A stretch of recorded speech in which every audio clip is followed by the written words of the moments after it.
because 3 to some power is never going to give me 0. As the powers get smaller and smaller, more and more negative, I get closer and closer to 0, but I don't actually get to 0. Okay, now we'll do a translation. So now let's do one. Y equals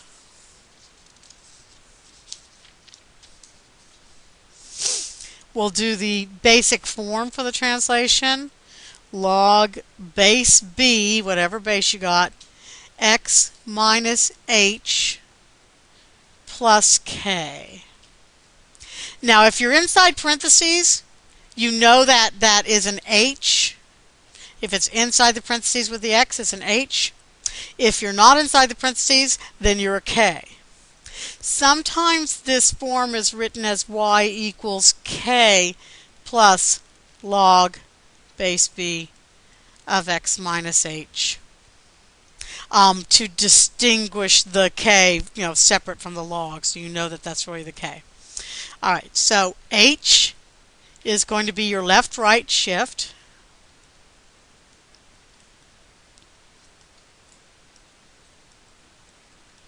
So if I say subtract h, that's going to shift me to the left.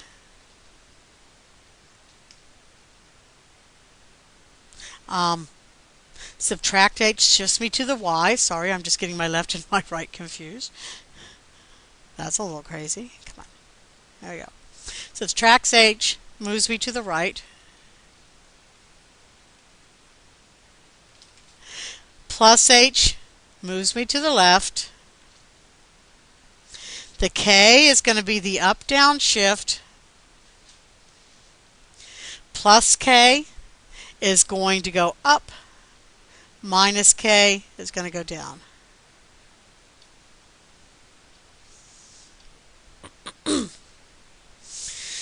All right, so let's graph one. Got the form. So we'll graph y equals log base 6 of x minus 2 plus 3. So this is going to translate to be the graph of log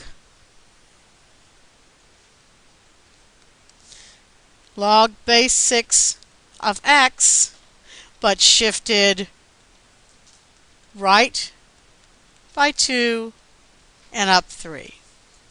So that's how we're going to graph it. We're going to graph it as log base 6 of x, and then we're going to take every point and move them to the right by 2 and up 3. So here's how I'm going to do it. First, I'm going to graph y equals log base 6 of x, but to graph log base 6 of x, I'm going to change this to an exponential. 6 to the y equals x. I'm going to make my xy chart again. Oops, lost it. There we are. Again, I'll choose my y's instead of my x's. So if my y is 0, 6 to 0 is 1. If my y is 1, 6 to the first is 6. 6 to the 2, that's 6 squared, 36. 6 to the negative 1 isn't 6, it's 1 6. 6 to the negative 2 is 1 over 36. I'll make these into a decimal so that we can deal with them a little bit better. 136 is 0.03. And 1/6 is approximately 0.17. 136 is approximately 0.03. And now I am going to do my translations. I'm going to do my up 3 means my y's go up by 3. If I take negative 2 and I go up 3, negative 2 plus 3 is negative Negative 2 plus 3 is positive 1. If I can add.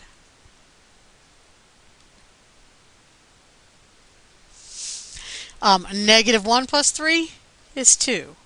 0 plus 3 is 3, 4, 5. Okay. Then I need my shift. That's going to be right by 2.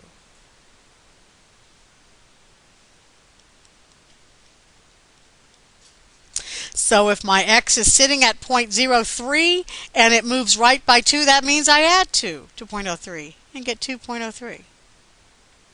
0.17, add 2 to that and get 2.17. If my x was 1, add 2 to that and get 3. Add 2 to 6 and get 8. Add 2 to 36 and get 38. So there's my new x and my new y.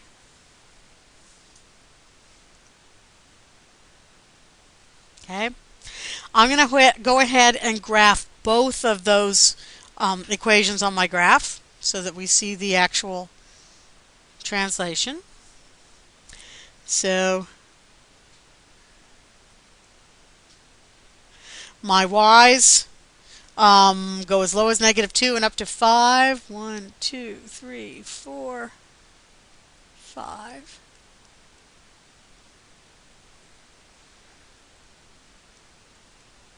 And my y's are going from 38, so I think I got to go by tens. See, 10, 20, 30. I'm going to go out of my zone here. So you won't be able, let's see. We'll have to go 10, 20, 30, 40. There we go. All right, first I'll graph the parent function, log 6 of x. On my x go over 0.03 and down negative 2. On my x I go 0.17 and down negative 1. And on my x I go 1 and up or down 0. I go over 6 and up 1. I go over 36 and up 2, and here's my basic logarithmic function before the translation. I'll do the thing I was really supposed to graph in red. My x is 2.03 and my y is negative 2.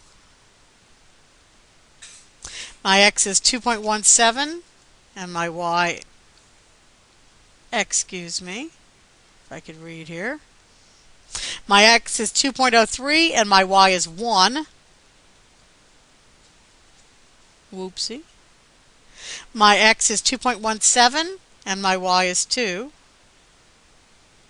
My x is 3 and my y is 3. And that's not quite accurate. My x is 8 and my y is 4. My x is 38 and my y is 5. So here is my translated logarithm that's taken every point that I graphed before and moved it right 2 and up 3.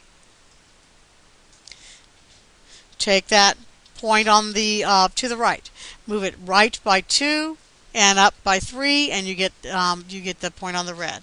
Take every point on the black, move it right 2 and up 3, and you get a point on the red. Okay, so there's my translated function. Notice on my x list in the red, my x's look like they're getting closer and closer to 2. If I go up on that list, I'm getting closer and closer to 2. So my new domain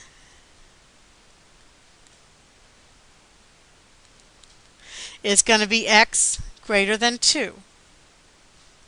My range for my logarithms stays at all real numbers. And my asymptote is going to be controlled by the h. That h was 2, so my asymptote gets to be x equals 2. Range is always going to